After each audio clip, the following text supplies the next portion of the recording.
All right, Alright. we're rolling. Hi everyone and welcome back to my YouTube channel. Hello. Today I'm really excited to have this guest. Let's tell the story. So recently You tell your side, I'll tell mine. recently on my Instagram I posted a picture of my mentor, Dr. Carla Bryant. And during that time, I was like, she's the entire reason I moved to the Bay Area. Well, let me give you some backstory on how I even got to the Bay Area. Can you decline that call? Yep. So, anywho, I was living in Virginia. Literally had been home less than a week. Ashley was like, "Hey, come up to the Bay. I'm having this birthday party." It was lit. It literally. It was. She picked me up on BART. We went and hung out, and I ended up meeting my mentor at the event who said, "Send your resume," and that's how I started. But Ashley and I grew up together in LA on 107th, literally stayed across the street from each other. Right across. We met at the age of 15. So to do this interview is really exciting because we were living in LA together. Now we're living in the Bay, and we're doing similar intersecting work. So without further ado, I would like to welcome to my channel my childhood friend, early childhood expert, Ashley, soon to be Dr. Ashley Williams. So welcome. Hey, what's up? Thanks. Thanks for having me at my house, but on your channel. The struggle. So often on my channel, you guys hear I say I partner about like what other Black professionals and the work they're doing to support our community as a whole while doing the work that's beneficial to others with a focus on our community. So what I would like to kick off by starting, Ashley, can you tell the wonderful people the work you're currently doing, your field, area of expertise, Excellent. all that good stuff. Okay. So to start off or enter this space, I want to say that I entered this space in my work as an early childhood educator. Right before I became a preschool teacher, I worked for a national program that supports preschool children with socio-emotional development and literacy skill development. And I came there like hot, fresh out of college, right? And they were walking down campus and they were like, "You need a job?" And I was like, "Actually, I do. Yes, I do." I left South Central, left Crenshaw High with a goal to major in business administration. In my mind, I was like, "Oh, I'm going to work in corporate America. I'm going to, get my family, be able to support us financially and fill in those gaps." So I started working in this job as a student, as a freshman in college, in preschool classrooms. And I was working in the Bayview, San Francisco. And what I loved about Bayview is because it reminded me of home.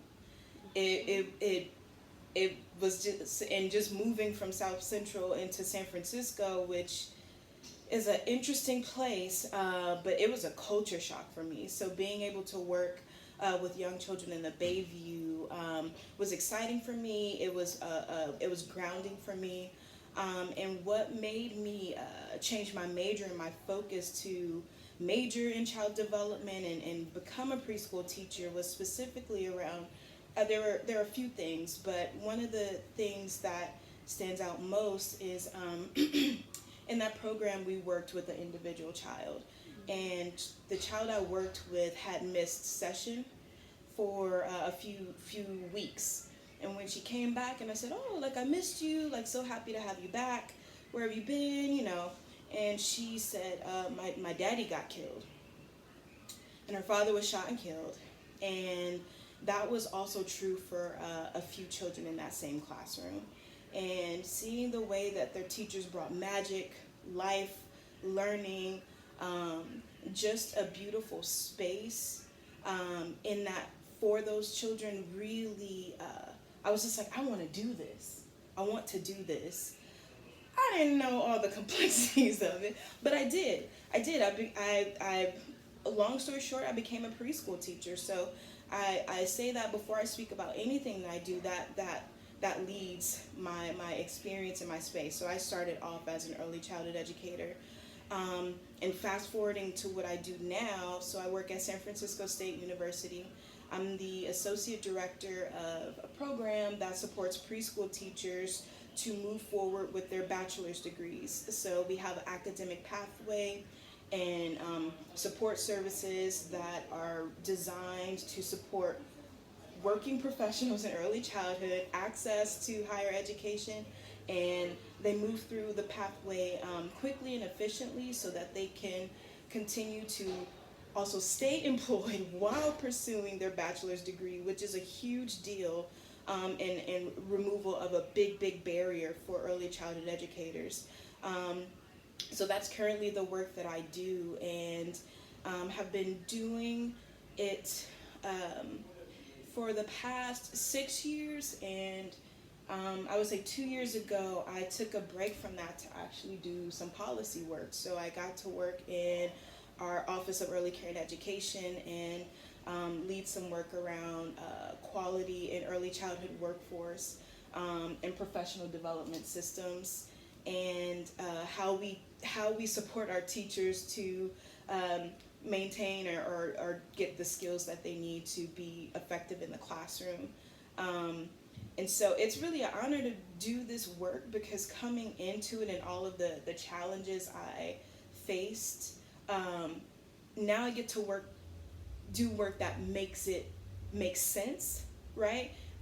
I've been able to kind of understand more of the systemic issues at hand that are negatively and disproportionately, one, impacting Black children, especially in San Francisco, and brown children, and also at the same time just disproportionately creating challenges in access and education, and moving up in qualifications to try to get higher pay. Early childhood is so grossly underpaid. But these systemic issues greatly impact educators of color in San Francisco, where that's like 97% of your workforce. So to be able to do work that helps make sense of what I was going through, and like, oh, it's not me, it's your raggedy ass systems, your antiquated ass systems, your racist oppressive systems that prolonged this journey for me, that actually created more barriers for me to support children and families than help.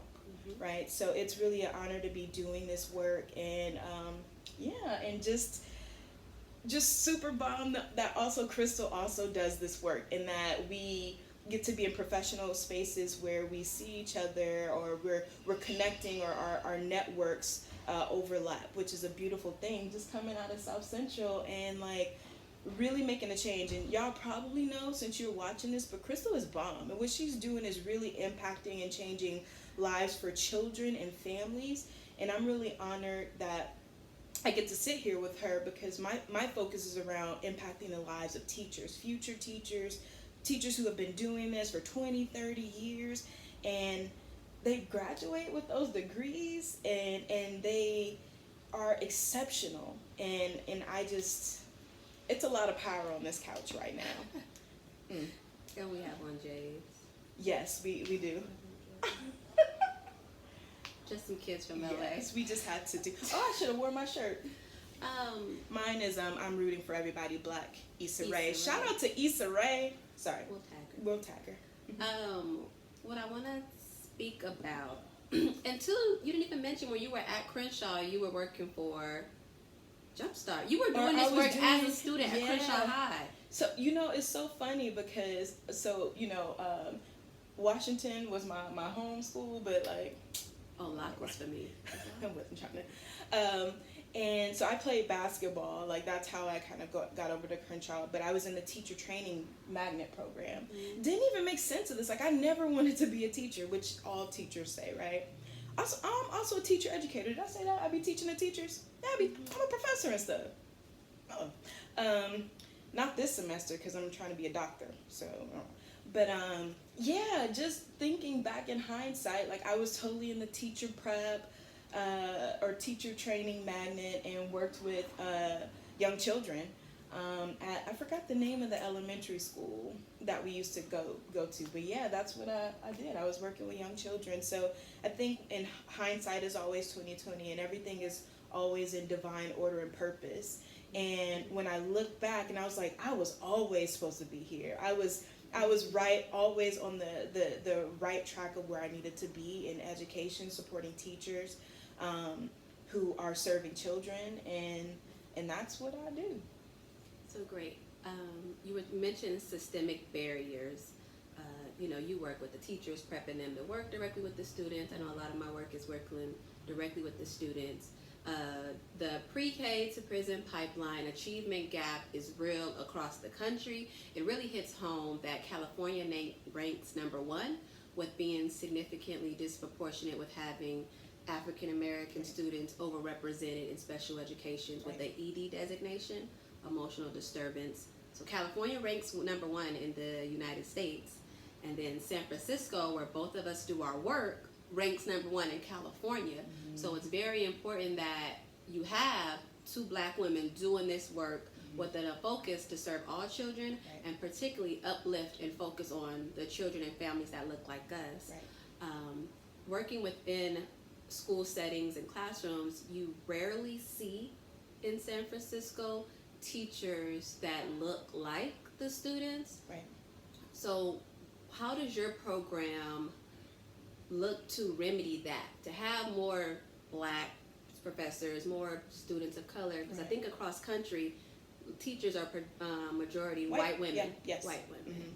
So how are you doing that? So if one day you have kids, if and when I have kids, they're able to say, I had a Black teacher as early as XYZ. That was also one of my, was it Facebook and Instagram posts for everyone to name, like, when was your first time, you had a Black student? And some of my friends on Facebook and Instagram said, like, high school, and some said it wasn't until college. Like a Black teacher? A Black teacher. Every child deserves a Black teacher. Madonna had on a shirt that said that, and I was like, amen to that. That's actually that's part of the vision of our work. Our vision and mission is to create pathways and programs that remove barriers for early childhood workforce, so that the diversity of our workforce matches the diversity of children that we're serving. So we're based in San Francisco, but that's our mission, right? So a few ways that we do that is, one, removing the barriers. So for example, I'll draw on my story. So it took me 8 years to get my bachelor's degree from San Francisco State, which is criminal. I'm still paying off those student loans because I didn't know what I was doing. First person in my family to go to college. And just to kind of right size what that was like for me, I remember showing up to freshman orientation, and then they were like, you go through orientation, and then they were like, okay, so housing and stuff is over here. So I stand in line, I give the woman my information, and she's just like typing it in, and she's just like, hold on, like, did you apply for the dorms? And I was just like, nah, like, I thought you just lived at school, like, you go to college and you live there. That's what they do in a different world. Like, that's what they, so like, the context of like, being a first generation college student was real in my skin, like literally starting this journey and like facing homelessness, like that was like real for me, right?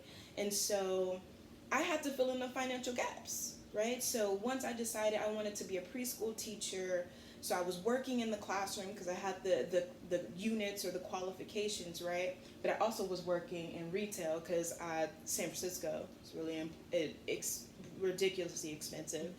And so the courses that I needed for my major were like 9 a.m. Monday morning or things like that. So like even me, that slowed down my process because, one, I had to work, but two, the courses I had to take were like offered in the morning, or if there was something that met that requirement, it was offered in Redwood City. And I don't have a car out here. I've been in the Bay Area for, what's today? 2019? 16. So 16 years, okay? I just BMW, BART, Muni, walk. That's it. I don't got no car, right? So like just some of those like realistic barriers that slowed down my pathway. So I say that to say that we recognize those barriers, right? So we try to remove them. So with that, all of our courses are offered on evenings and weekends, right? So our teachers, our program requirement is that they work a minimum of 25 hours a week. Most of our students are full time. They're already in the classroom. So that's one barrier that we remove that actually, when you look at some of the departments that serve the same academic purpose as we do, we actually have a more diverse group of workforce members because they can be there, right? So it's not that the people are interested in going to college or interested in getting their degrees. There are just actual barriers to them being there, i.e., offering the courses when they need to. So it's like, if I'm working, I got to fill in these financial gaps for my family, or I'm the first, like, so you're dealing with intersecting oppressions, especially as people of color, right? So you have to remove these barriers, and it's not that people aren't capable or interested. You just have to move the things out of the way. So that's one aspect of, I would say, that just access allows us to invite and support a more diverse group of educators. Second, I would say, because of that, a lot of students who have done our program now have gone on to get their master's degrees. And we're not a department, and we partner with the people that we work with to do faculty recommendations. So we're really intentional about who is in front of our students, like who's in front of our teachers, right? So hence, I teach in the pathways. Crystal comes and guest lectures, right? And we try to get people who have actually been in the field. This is a thing, and there's so many barriers that I can discuss. Like, typically in a university setting, a lot of times to be a faculty member, you have to have like a PhD, right? When you look at the demographic of faculty, even at our university, it's pretty much white, right? But the difference is, a lot of folks with PhD, and this is not a critique, this is just a difference in practice or skill set and how it's used, right? A lot of times people with PhD study a problem, right? So people can go into these programs and they study something, where we're saying that we want faculty who have been in the practice, who have praxis and understanding of what it is in the preschool classroom, i.e., you've been a preschool teacher. Some of our faculty are still currently preschool teachers, and they come and still teach in the program. So it just, even just trying to leverage some of the opportunities we can when we can make recommendations for faculty hire, it also just diversifies the people who are in front of the students. So that, I think that's a big one, and it's diverse in like offering and like people who are there, but also just the fact that they have different backgrounds in like SPED or families, systems, policy, different things like that. So we've really been able to do that. So I would say those are two ways, because representation matters, right? Hashtag that. And so, and it's powerful and it matters. I will share that when I first started teaching in our lower division pathway, so these were our freshmen and sophomores, I were like, maybe I'm interested in a career in child development, right? A lot of them were like, wow, like, and I was doing my master's program and like nervous, I remember, and feeling like just all of the feelings, like I shouldn't be there. They also thought I was a student in the classroom on the first day of class, so they're like, oh, who do you think the professor is? And I was like, me. But a lot of students were like, wow, like I've never had a black teacher before, or wow, what you bring in to the conversation is so real in a different way, because the presence, the experiences, the mere being of people of color in any space is always political, and you have to take into account the whole socio-political context of that, right? And there's a lot of intersections in there. And that's really easy to bypass when you're white. It really is. But when you're a person of color and you're talking about the ecological model, when you're talking about the impact of like the micro level, the family, system, school, I'm like, I have stories for days. So when I'm teaching, I'm in that because I'm like, this is my lived experience coming from South Central Los Angeles, which is beautiful. Like, oh my God, like, thank you, South Central. You made us. You made us, and we are that, right? And that the perspective of what we've been able to see and learn to love and respect about where we've come from, and being able to bridge that to help other people understand how much capital we have. Oh my God, Pretty dope. it's very dope. What's the hashtag? Just two kids from LA. Yeah. So, where does, because in 5 years you'll definitely have the Dr. Ashley Williams. It's gonna happen. Where do you see your work focusing or shifting 5 years from now? 5 years from now, I really want to focus more in. We're in Oakland. So. 5 years from now, I really want to be in a space where I am not.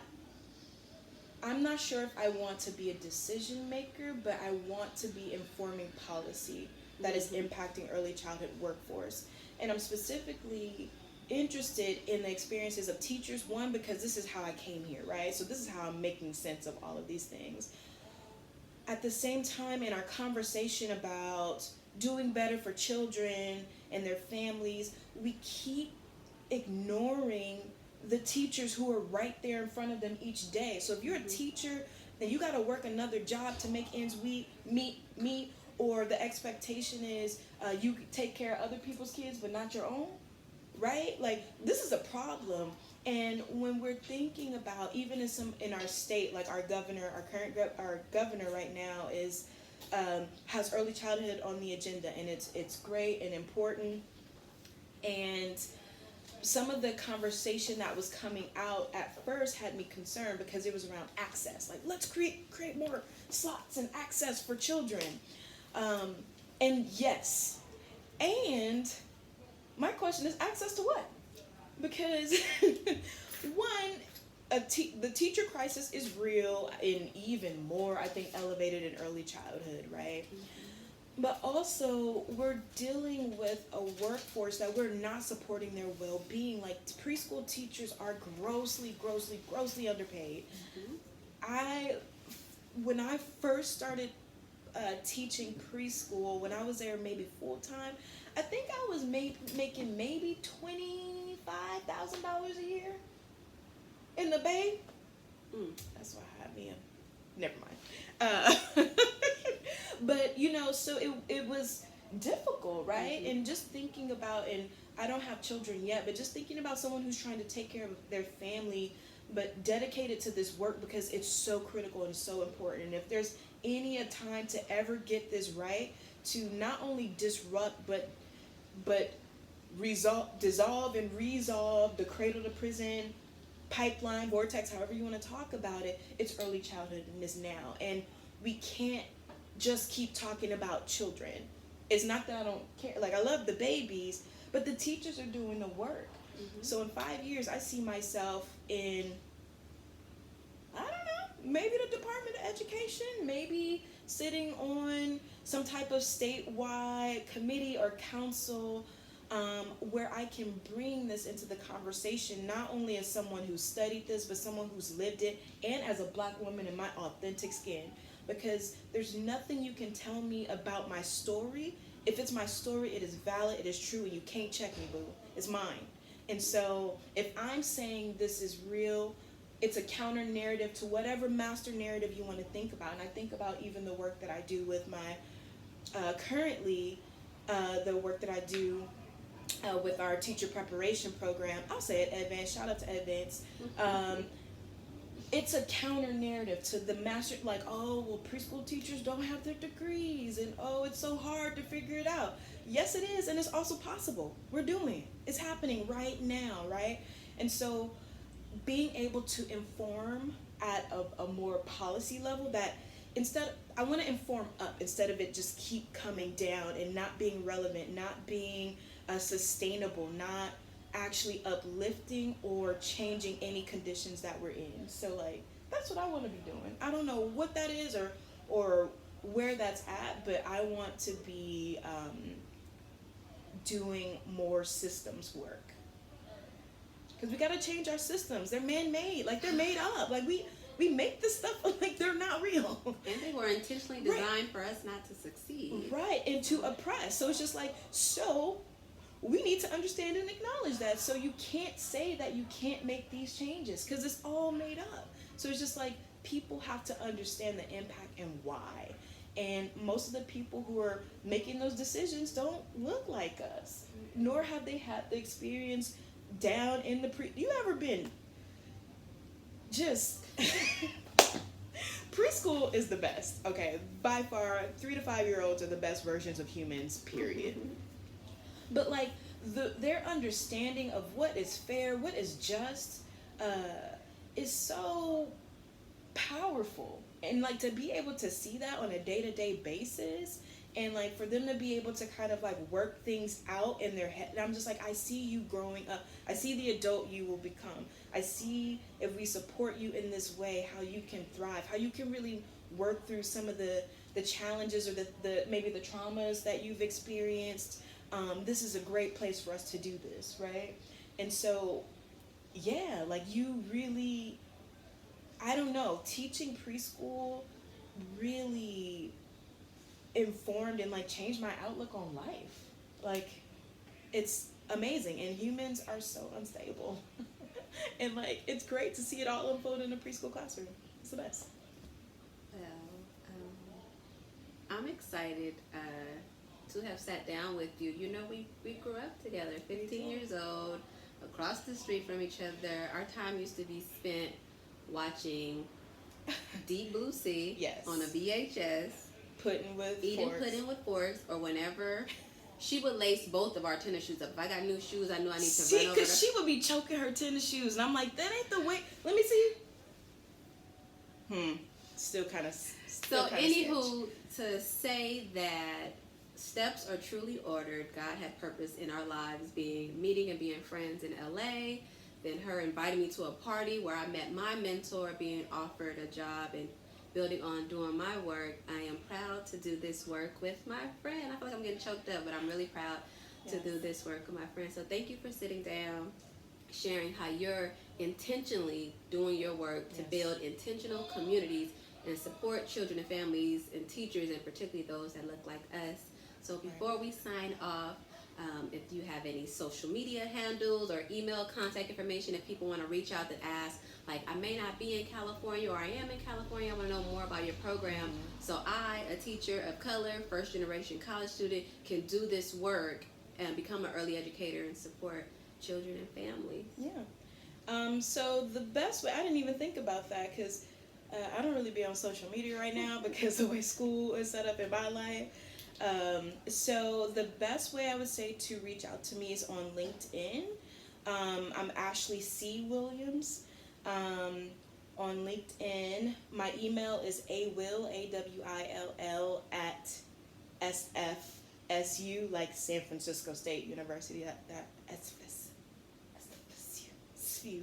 But hit me up. I'm a normal person out here just doing it, doing this work, and I can, I'm really also like happy to say I'm like a great resource. So just